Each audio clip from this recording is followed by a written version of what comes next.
Good morning students. पिछले video में हमने पादप ऊतक का संपूर्ण अध्ययन किया था।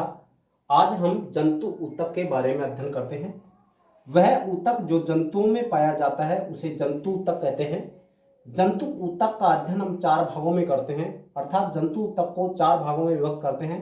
पहला है एपिथीलियम ऊतक, दूसरा है संयोजी ऊतक, तीसरा है पेशीय ऊतक और चौथा है तंत्रिका ऊतक। हम इन चारों ऊतकों का विस्तार से अध्ययन करेंगे। तो आज हम सबसे पहले पादप जो जंतुओं का एपिथीलियम ऊतक है उसके बारे में अध्ययन करते हैं। एपिथीलियम ऊतक क्या होता है?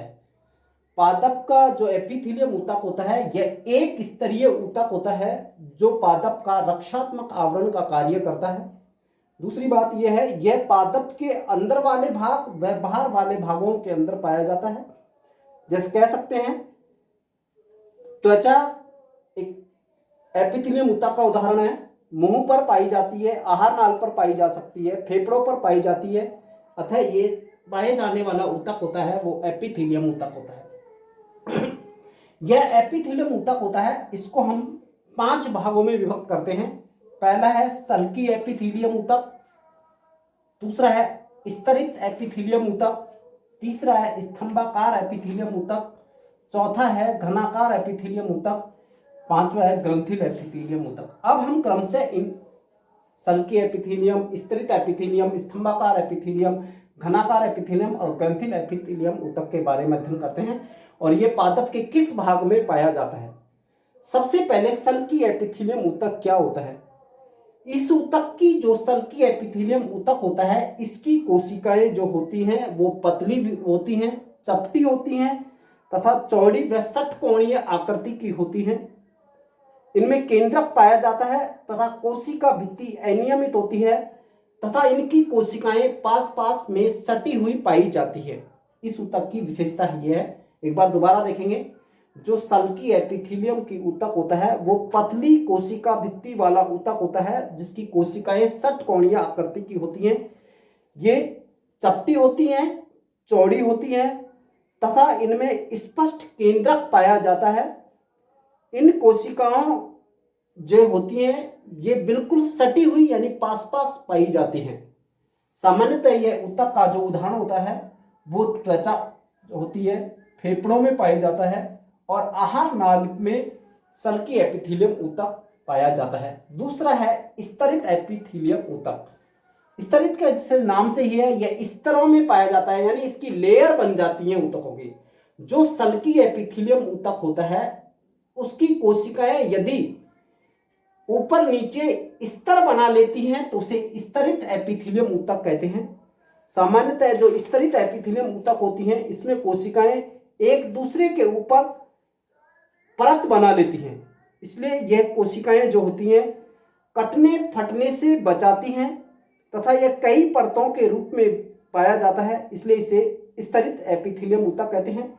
यह ऊतक जनन ग्रंथियों में पाया जाता है और थायराइड ग्रंथि में उपस्थित होता है। तीसरा है स्तंभाकार एपिथेलियम ऊतक। स्तंभाकार एपिथेलियम ऊतक की जो कोशिकाएं होती हैं ये कोशिकाएं थोड़ी लंबाई में अधिक होती हैं और चौड़ाई में कम होती हैं और कोशिकाओं के आधार पर केंद्रक उपस्थित पाया जाता है।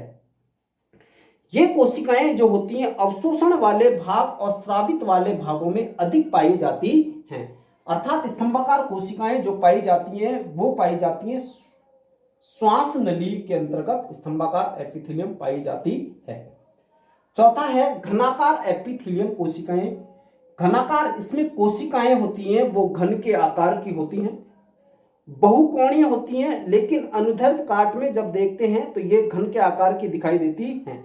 इनमें स्पष्ट केंद्रक पाया जाता है और घनाकार एपिथेलियम जो कोशिकाएं होती हैं वो वृक्क नलिका में व लार ग्रंथियों में पाई जाती हैं। पांचवी कोशिकाएं होती है वो ग्रंथिल एपिथेलियम कोशिकाएं होती हैं। ग्रंथिल एपिथेलियम कोशिकाएं हैं ये विशिष्ट प्रकार की सल्की एपिथेलियम कोशिकाएं होती हैं जो अंदर की ओर धंसकर ये मुड़ जाती हैं, इसलिए ये एक ग्रंथि के आकार को ले लेती हैं, इसलिए इसे ग्रंथिल एपिथेलियम कोशिकाएं कहती हैं। ये ग्रंथिल एपिथेलियम कोशिकाएं एक कोशिकीय व बहुकोशिकीय 2 प्रकार की हो सकती हैं। एक कोशिकीय ग्रंथिल एपिथेलियम कोशिकाएं जो पाई जाती हैं वो आंत्र में और श्लेष्मा कला में पाई जाती हैं, और बहुकोशिकीय जो ग्रंथिल कोशिकाएं होती हैं, बहुकोशिकीय ग्रंथिल कोशिकाएं होती हैं वो जो श्वेत ग्रंथियों व तेलीय ग्रंथियों में पाई जाती हैं और विष व लार ग्रंथियों में पाई जाती हैं। इस प्रकार यह एक एपिथेलियम ऊतक का बारे में है।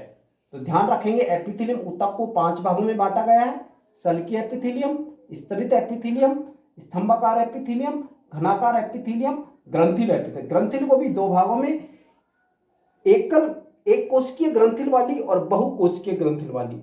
तो ये है हमारे सामने एपिथेलियम ऊतक। ये सुरक्षा या रक्षात्मक आवरण का कार्य करता है।